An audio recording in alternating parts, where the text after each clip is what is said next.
പരിചയപ്പെട്ടത്, അവരുടെ ഫൗണ്ടേഷനെ കുറിച്ച് അറിഞ്ഞത്. ഇന്നിപ്പം ഇവിടെ വന്നു കഴിഞ്ഞപ്പോഴാണ് നമുക്ക് മനസ്സിലാകുന്നത് ഇത്രയും ബ്യൂട്ടിഫുൾ ആയിട്ടുള്ള തോട്ട്സും അങ്ങനെയുള്ള ഇൻഫർമേഷനുമാണ് അവർ ഷെയർ ചെയ്യുന്നത്. പക്ഷേ പലപ്പോഴും എന്താണ് അവർക്കെതിരെ ഉള്ള കമൻറ്റ്സ് നമ്മൾ കാണാറുണ്ട്. എനിക്ക് വളരെ സങ്കടം തോന്നി, മനസ്സിനെ ഒത്തിരി അസ്വസ്ഥപ്പെടുത്തി. അവരോട് എന്താ പറയുക, അവരെ നമുക്ക് എന്ത് രീതിയിലാണ് സപ്പോർട്ട് ചെയ്യാൻ പറ്റുന്നത്. ഇപ്പം ഞാൻ പറഞ്ഞു വന്നത്, ഇന്നിവർ ഇവിടെ ഷെയർ ചെയ്തിരിക്കുന്ന, നമുക്ക് പറഞ്ഞു തന്നിരിക്കുന്ന ഓരോന്നും അത് നമ്മളെ കൊണ്ട് പറ്റാവുന്ന രീതിയിൽ പ്രാക്ടീസിലേക്ക് കൊണ്ടുവന്നുകൊണ്ട് അങ്ങനെ നമുക്കതിനെ ഷെയർ ചെയ്യാൻ, മീൻസ് അവരെ സപ്പോർട്ട് ചെയ്യാൻ പറ്റും. നമ്മുടെ ഒരു ധ്യാനഗുരു പറഞ്ഞൊരു കാര്യമുണ്ട്, ഈ യൂട്യൂബിൽ കിടക്കുന്ന വചനം ഒരുപക്ഷെ നാളെ ഡിലീറ്റ് ആയി പോയേക്കാം, പക്ഷേ വചനം നമ്മുടെ ഉള്ളിലാണെങ്കിൽ അത് ആർക്ക് ഡിലീറ്റ് ചെയ്യാൻ പറ്റും എന്ന് പറഞ്ഞ പോലെ അവർ പറഞ്ഞു തന്ന ആ കാര്യങ്ങൾ. ഫോർ എക്സാമ്പിൾ, ഞാൻ ജസ്റ്റ് ഓർക്കുകയാണ്, എൻ്റെ അമ്മ എന്നെ പഠിപ്പിച്ച ഒരു കാര്യമാണ്, ഒരിടത്ത് കയറി ചെല്ലുമ്പം, ഒരു വീട്ടിൽ കയറി ചെല്ലുമ്പം, അല്ലെങ്കിൽ നീ ഒരു ബിസിനസ്സിന് വേണ്ടി അവിടെ ചെല്ലുമ്പം ജസ്റ്റ് അവിടെ കുരിശ് വരച്ചിട്ട്, ആ ഡോറെ കുരിശ് വരച്ചിട്ട് കയറുക. അങ്ങനെ ഒരു കോൾ നീ എടുക്കുമ്പം ആ ഫോണിൽ കുരിശ് വരച്ചിട്ട് ആ കോൾ എടുക്കുക. അത് ബ്രദർ ഇന്ന് അതേ കാര്യം നമ്മളോട് പറഞ്ഞു തന്നിട്ടുണ്ടായി. ഞാൻ പറഞ്ഞു വന്നത്, അങ്ങനെയുള്ള ചെറിയ ചെറിയ പ്രാക്ടീസുകൾ നമുക്ക് സ്റ്റാർട്ട് ചെയ്യാം. അല്ലെങ്കിൽ നമ്മൾ ഈ 3-4 ദിവസം കൊണ്ട് കിട്ടിയ ഇൻഫർമേഷൻസ് വെറുതെ ഇൻഫർമേഷനായിട്ട് ഇരുന്ന് പോവുകയുള്ളൂ.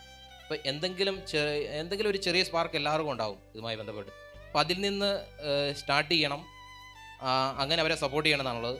അതുപോലെ തന്നെ നമ്മുടെ ജിനോ അച്ഛൻ്റെ എന്താ പറയുക, എക്സ്പ്ലനേഷൻ കേട്ടിട്ട് നമ്മളെന്താ ഞെട്ടിപ്പോവുക. എന്താ പറയുക, കൈ വെച്ച് കാണിക്കുന്നത് കണ്ടിട്ട് ഒരു മനുഷ്യൻ ഇങ്ങനെ വെട്ടിക്കീറിയ മനുഷ്യൻ എന്ന് പ്രസംഗിക്കുന്നത് വെരി എന്നാ പറയുക, അതൊക്കെ എന്താണെന്ന് കാണിക്കുന്നത് വിശ്വാസത്തിൻ്റെ അല്ലെങ്കിൽ ആ ബോധ്യത്തിൻ്റെ ഇല്ലായ്മയാണ്.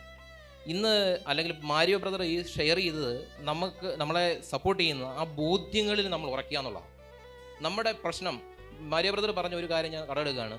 പുള്ളി ഏറ്റവും കൂടുതൽ സഹായിച്ചിട്ടുള്ളത് കോട്ടയം രൂപതക്കാരാന്ന് പറഞ്ഞു. കോട്ടയംകാരല്ല, കോട്ടയം രൂപത.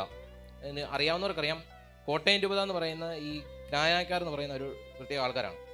അവരെ നമ്മൾ ശ്രദ്ധിച്ചു കഴിഞ്ഞാൽ അവരുടെ രീതി, ഞാൻ പലപ്പോഴും അവരെ ശ്രദ്ധിച്ചിട്ടുണ്ട്. അവർ പിന്നെ പറയുക, പള്ളി കയറാത്തവരുണ്ടാവും, അല്ലെങ്കിൽ അതിലേക്ക് നടക്കുന്ന, പക്ഷെ അവർക്ക് ഭയങ്കര സ്ട്രോങ് ബോധ്യമാണ് അവരുടെ ദൈവം അവിടെയുണ്ട്, അല്ലെ ആ ദൈവം വിളിച്ചാൽ വിളി കേൾക്കുന്ന ഒരു ദൈവമാണ്. ഇപ്പം അച്ഛൻ പറഞ്ഞ പോലെ ഏത് പാപി അവസ്ഥയിലും, അല്ലെ അങ്ങനെ ഒരു അവസ്ഥയിൽ പോലും അവരുടെ ആ വിശ്വാസത്തിൻ്റെ ബോധ്യം അത്രയും സ്ട്രോങ് ആയിട്ട് അവരുടെ ഉള്ളിലുണ്ട്. അപ്പം നമുക്കൊക്കെ പലർക്കും പറ്റിയിരിക്കുന്നത് ആ ബോധ്യം ഇല്ലാതെ പോയതാണ്. ഓഡിയൻസിൽ നിന്ന് നമ്മൾ കുറച്ച് മുമ്പ് കേട്ടു, എനിക്ക് തോന്നുന്നത് ക്ഷുദ്രവിദ്യ നിനക്ക് കേൾക്കുകയല്ല എന്ന് പറഞ്ഞ ഒരു കാര്യം മാരിയോ ഷെയർ ചെയ്യുമ്പം പുള്ളിക്കാർ വീണ്ടും അതങ്ങനെയാണോ ഇങ്ങനെയാണോ വീണ്ടും ചോദിക്കും. ഞാൻ ആളെ കുറ്റപ്പെടുത്തുമല്ല, അവരത് എക്സ്പ്രസ് ചെയ്യുന്നത് മാത്രമേ. നമ്മൾ പലർക്കും ഉള്ള സെയിം ഡൗട്ടാണിത്. നമ്മൾ വീണ്ടും സംശയിക്കുക, നമുക്ക് ആ ബോധ്യമില്ല. ആ ബോധ്യം നമുക്ക് വരുന്ന അന്നാണ് നമ്മൾ പൂർണ്ണ വിശ്വാസത്തിലേക്ക് വരുന്നത്, അല്ലെങ്കിൽ യഥാർത്ഥത്തിൽ ക്രിസ്തു പകർന്ന ആ രക്ഷയുടെ ബോധ്യം നമുക്കുണ്ടാകുന്നത്. അപ്പോൾ എനിക്ക് പറയാനുള്ളത് ഇത്രയേ ഉള്ളൂ, ഇന്ന് ഇവിടെ ഷെയർ ചെയ്യപ്പെട്ട ഇൻഫർമേഷൻ അതിൻ്റെ ആ ബോധ്യങ്ങളിൽ നമ്മളെ തന്നെ ഊട്ടി ഉറപ്പിക്കണം. നമ്മൾ ക്വസ്റ്റ്യൻ ചെയ്യണം. നമ്മൾ എന്താ പറയുക, ചുമ്മാ ഇങ്ങനെ എന്തോ കേട്ട് എന്തോ കാട്ടിക്കൂടി അങ്ങനെ പോകരുത്. അങ്ങനെ പോയി കഴിഞ്ഞാൽ നമുക്കും ഒരു പ്രയോജനം ഉണ്ടാകുകയില്ല, മറ്റുള്ളവർക്കും അതുകൊണ്ടൊരു പ്രയോജനം ഉണ്ടാകുകയില്ല. അപ്പം ഞാൻ ഇത്രയൊന്നും പറയണമെന്ന് ആഗ്രഹിച്ചതല്ല, വേറെ ഒന്നുമല്ല.